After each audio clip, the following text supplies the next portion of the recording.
خاوتي خواتاتي اهلا وسهلا مرحبا بكم يا جماعة الخير صباح الخير عليكم وزول في اللون والسلام عليكم. Bonjour tout le monde mes chers amis, j'espère que vous allez bien et j'espère que vous avez bien commencé ce mois de décembre après un mois de novembre très compliqué et très complexe. Alors, depuis hier le 1er décembre, une information circule dans le monde entier, elle a fait un énorme buzz mais elle a été totalement occultée en Algérie. Totalement occulté en Algérie. يعني حتى واحد ما هضر عليها ما لاباش. Alors vous savez en ce moment, il y a un événement international important qui est le sommet de la 28e conférence des Nations Unies, la COP22 sur le climat. C'est la conférence des Nations Unies sur le climat. On l'appelle la conférence des parties sur le climat de l'ONU, la COP28, qui se déroule à Dubaï du 30 novembre, depuis le 30 novembre dernier et qui va se dérouler jusqu'au 12 décembre 2023. Durant le 30 jusqu'à demain après-demain, durant les 3-4 premiers jours de cette COP28, plusieurs chefs d'État à travers le monde, pratiquement les plus, mis à part les présidents américains et le président chinois, une grande partie des chefs d'État du monde, une bonne partie des présidents, des présidents et des chefs d'État, des princes et des rois, ont participé à cette rencontre internationale sur le climat au regard de son importance, au regard des thématiques du réchauffement climatique, ils sont importants, et l'impact économique et politique, comment on appelle ça, sur l'économie mondiale, sur la vie de l'humanité, du réchauffement climatique, l'enchaînement depuis 2021-2020, avec la pandémie de la Covid-19, le climat est devenu de façon définitive la priorité pour beaucoup de pays à travers le monde. On a chauffé les sécheresses, les canicules, les grands épisodes d'inondation, les glissements de terrain. Il y a eu des catastrophes et des calamités naturelles que les scientifiques n'ont pas cessé d'expliquer par le biais du réchauffement climatique. Alors, il y a 80 000 participants. Fait Dubaï. Dubaï, donc, elle a sorti le grand jeu pour organiser l'une des plus belles COP de l'histoire du monde. Dubaï, elle a, comme vous connaissez ses ambitions, vous connaissez la culture du bling bling et l'ambition de cet émirat et les Émirats arabes unis, donc, qui ont voulu être à l'honneur. Mais pendant je rappelle qu'il y a 197 pays qui sont signataires de la Convention cadre des Nations Unies sur le climat, mais malheureusement, on a du mal à aboutir à des actions concrètes.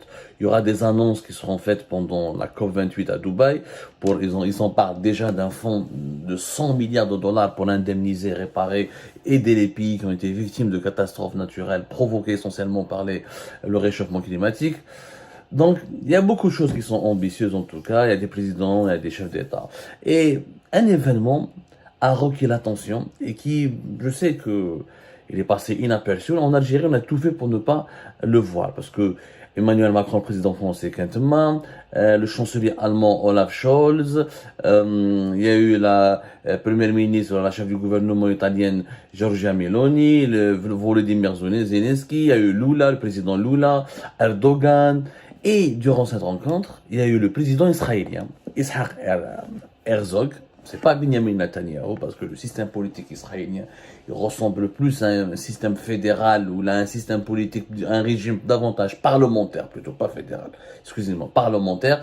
C'est-à-dire c'est la majorité parlementaire qui dirige le gouvernement et c'est le chef du gouvernement qui a le plus de qui a le pouvoir exécutif. Le président israélien a plus, il est garant de la constitution, il est une sorte garant de l'équilibre constitutionnel, il a un rôle plus symbolique que qu'exécutif. Mais il a un rôle politique important, c'est le chef de l'État israélien, Yitzhak Herzog. Il a rencontré qui, monsieur Yitzhak Herzog? Il a rencontré l'émir du Qatar, Tamim ibn Hamad Al Thani, à Dubaï, à la COP28. Il y a eu une entrevue entre les deux hommes. Il y a eu cette photo qui a été diffusée d'ailleurs essentiellement par l'agence Reuters, une dépêche de l'agence internationale Reuters, confirme cette entrevue. Les autorités israéliennes ont confirmé cette entrevue.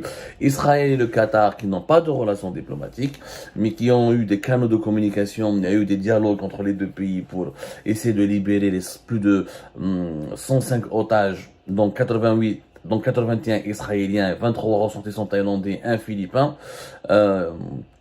Et lors de la trêve qui a eu lieu pendant les 7 derniers jours, tous les événements, la crise, la tragédie de Gaza, où le Hamas a négocié via le Qatar et l'Égypte avec Israël et les États-Unis d'Amérique, notamment pour une libération d'otages, renaissance de ces otages, des centaines d'otages palestiniens, des centaines de prisonniers palestiniens.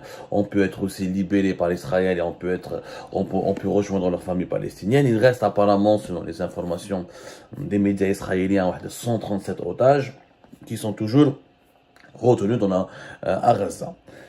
Le Qatar, qui est pays ami du régime algérien, je vous rappelle, pays ami du régime Tebboune, le Qatar qui est l'un des soutiens financiers du mouvement militaire ou des factions armées du mouvement Hamas qui fait la guerre à Israël. Le Qatar, c'est très différent des Émirats Arabes Unis d'Arabie Saoudite, qui n'a jamais voulu normaliser ses relations diplomatiques avec Israël et qui s'est distingué des Émirats et de l'Arabie Saoudite en essayant de rester l'un des pôles de soutien dans la cause palestinienne et l'un des pôles de l'antisionisme dans le monde arabe et musulman. Et d'ailleurs, le Qatar a refusé de tourner le dos à chaque fois à l'Iran. Il a essayé de garder de bonnes relations avec l'Iran. Il a toujours essayé d'être l'intermédiaire entre l'Iran et les autres pays du Golfe. Et bien, le Qatar a fini par admettre et reconnaître Israël. Quand l'émir du Qatar rencontre le président israélien, si ce n'est pas ça une reconnaissance, si ce n'est pas ça une normalisation, comment, je ne sais pas quels sont les termes qu'on pourrait appeler. Il y a eu cette photo, les deux hommes, Ishaq Herzog et l'émir du Qatar, Tamim bin Hamad Thani, se sont serrés la main. Après cette poignée de main, il y a eu une entrevue qui a été confirmée par les autorités israéliennes. Le Qatar, pour le moment, n'a pas fourni le moindre détail sur les échanges qui se sont déroulés entre Tamim bin Hamad Thani et Ishaq Herzog. Mais le mythe de ce Qatar proche de l'Iran, anti-israélien, anti-sioniste, entièrement acquis à la cause palestinienne, il s'est effondré. Ça veut dire que la géopolitique et les relations internationales ont une logique qui prime finalement sur toutes les considérations morales. Les Qataris n'ont pas jugé qu'il était immoral ou là qu'il était interdit de parler ou là de dialoguer ou là de reconnaître. Et à partir du moment où tu rencontres le président israélien, c'est une reconnaissance d'Israël. Et ben cette visite ou cette rencontre, plutôt moi cette entrevue, cette poignée de main chaleureuse, la photo de Reuters, qui a été diffusée essentiellement par Reuters et par les médias israéliens et tous les autres médias occidentaux, démontre que le Qatar n'a pas vraiment la volonté ou l'ambition de rester anti-israélien durant toute sa vie. Et ben en Algérie, ça n'a suscité aucun commentaire. Aucun commentaire, Yashma. Et pourtant, l'Algérie a toujours attaqué les pays les plus les pays arabes et musulmans qui ont normalisé leurs relations avec Israël. Rappelez-vous des campagnes de dénigrement menées par la presse algérienne contre les Émirats Arabes Unis. Je ne parle pas des campagnes de dénigrement et des insultes et des injures qui ont été prononcées ou adressées au Maroc, parce que le Maroc a normalisé ses relations avec Israël. Il est parti encore plus loin. Le Maroc a conclu même une alliance militaire avec Israël en novembre 2021. Une série d'autres accords plus ou moins secrets, ou d'autres ont été rendus publics en 2021 et 2022 avec Israël. Et ben la presse algérienne, les autorités algériennes, les politiques algériens, les dirigeants algériens n'ont pas cessé durant ces 2 dernières années de diaboliser les Émirats et le Maroc. Le Qatar, je rappelle qu'Abdelmajid Tebboune a été au moins à 3 reprises au Qatar lors de l'inauguration de la Coupe du Monde, lors de l'ouverture de la Coupe du Monde. Il y avait aussi une visite, je crois, elle était en 2022, bien avant. C'était, entre le 15 et le 16 juillet 2022, à Nabark. Il y avait une visite aussi, 15-16 juillet, c'était un arrêt. Abdelmajid Tebboune avait visité Doha et le Qatar avant d'aller vers la Chine. Et sur le retour, c'était 16 juillet, le 16 et le 15 juillet 2023. C'était avant d'aller en Chine.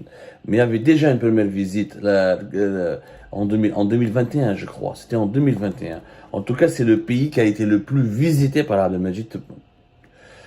Le Qatar a été le pays le plus visité par Abdelmajid Tebboune. C'est le pays avec lequel Abdelmajid Tebboune, d'ailleurs, le régime actuel, entretient de très très bonnes relations. D'excellentes même relations. Maintenant, je n'ai aucun commentaire.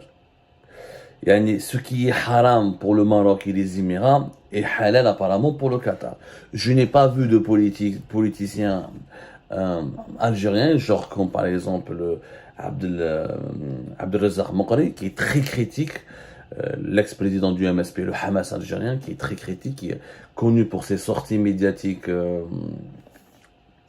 contre tous les régimes et les États arabes qui normalisent ou qui entretiennent des relations diplomatiques avec Israël. Voilà, Tebboune a été en février 2022. Voilà, c'était en février 2022. Il a participé au 6e sommet des pays exportateurs du gaz. Voilà, donc il était là. Il était au Qatar en février 2022. En décembre 2022, lors de le coup d'envoi de la Coupe du Monde, il a assisté à la cérémonie du coup d'envoi de l'inauguration de la Coupe du Monde du Qatar, première Coupe du Monde dans un pays arabe et musulman. Et il est revenu au Qatar en juillet 2023, lors de son long périple vers la Chine. Il est resté 2 jours au Qatar, 3 fois.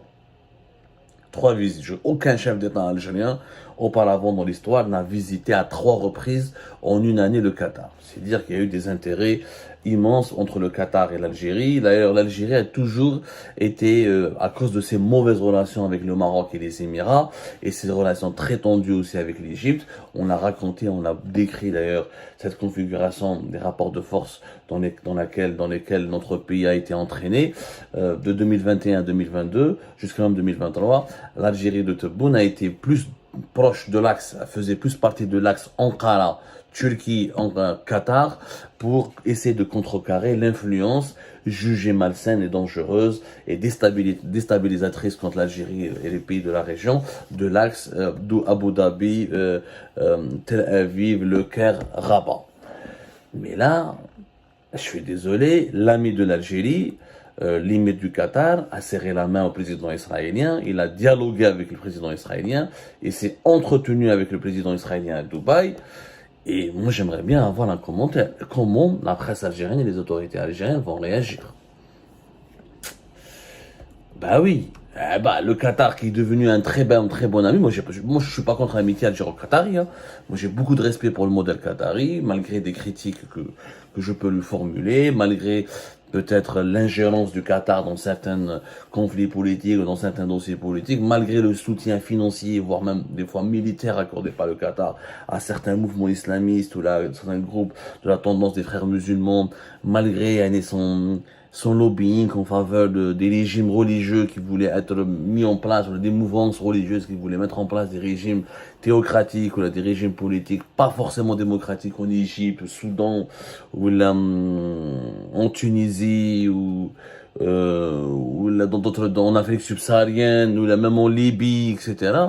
Reste le Qatar, pour moi, c'est un bon exemple de développement et de bonne gouvernance. Donc, j'ai pas de problème entre l'amitié algérienne et le Qatar. Par contre, j'ai un problème contre l'hypocrisie.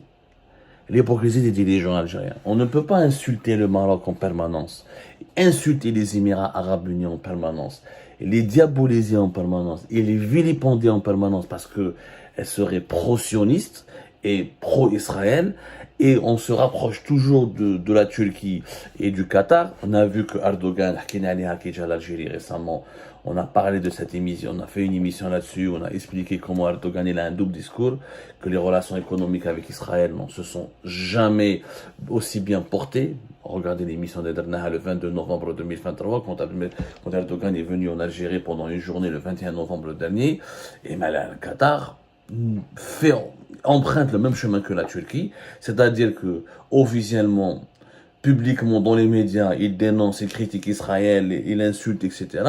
Mais dans les coulisses, il rencontre les dirigeants israéliens, il reconnaît Israël, il traite avec Israël, il dialogue avec Israël. Ce qui d'ailleurs, Erdogan l'a bien dit, il n'est pas possible dans les relations internationales aujourd'hui de couper le pont avec Israël. Ce n'est pas possible. Dans la géopolitique actuelle, dans les configurations actuelles du monde aujourd'hui, la rupture de relations diplomatiques n'a aucun sens. Ne pas parler à un pays même avec lequel tu as des problèmes, ce n'est pas une option. Parce qu'aujourd'hui, les relations sont imbriquées. Israël est lié à l'Occident, le bloc occidental, qui reste l'un des poids lourds, le poids lourd, le cœur battant du système politique et économique mondial. L'Occident n'a pas été encore remplacé. La théorie du déclin définitif de l'Occident n'est pas vraie à 100%. Il y a beaucoup de fantasmes. Les États-Unis d'Amérique restent la première puissance au monde. Donc, tu ne peux pas rompre, ignorer ou te braquer contre Israël. Ce n'est pas possible. Tu ne peux pas ne pas lui parler, ne parler à ses dirigeants, négocier avec eux. Quand tu as des problèmes avec les Israéliens, tu es obligé de les reconnaître et leur parler. Ce n'est pas possible dans le monde aujourd'hui. Erdogan l'a bien expliqué, l'a bien dit. Aujourd'hui, c'est la logique du pragmatisme. Il y a des blocs régionaux qui se constituent, la Chine, la Russie, l'Iran et les BRICS, avec les BRICS, etc. Mais l'Occident et Israël restent des points chauds de la géopolitique mondiale et des zones d'influence incontournables. Et tu ne peux pas avoir ni la prospérité, ni de l'influence si tu ne traites pas, et tu ne parles pas, et tu n'essaies pas de régler tes problèmes avec les Israéliens. Avec la logique d'Erdogan, et je pense que le Qatar est en train de s'inspirer de cette logique. Mais, les islamistes algériens, les amis du Qatar en Algérie, ils n'ont rien dit. Celles et ceux qui diabolisent et qui insultent le Maroc et les Émirats en permanence. Pourquoi ils ne disent rien sur le Qatar qui a reconnu aujourd'hui et qui serre la main du chef de l'État, là, du président israélien? On aimerait bien les entendre. Halte à l'hypocrisie, Ejma. Il n'y a pas d'hypocrisie dans les relations internationales. Il n'y a lieu que de faire preuve, il n'y a que du pragmatisme.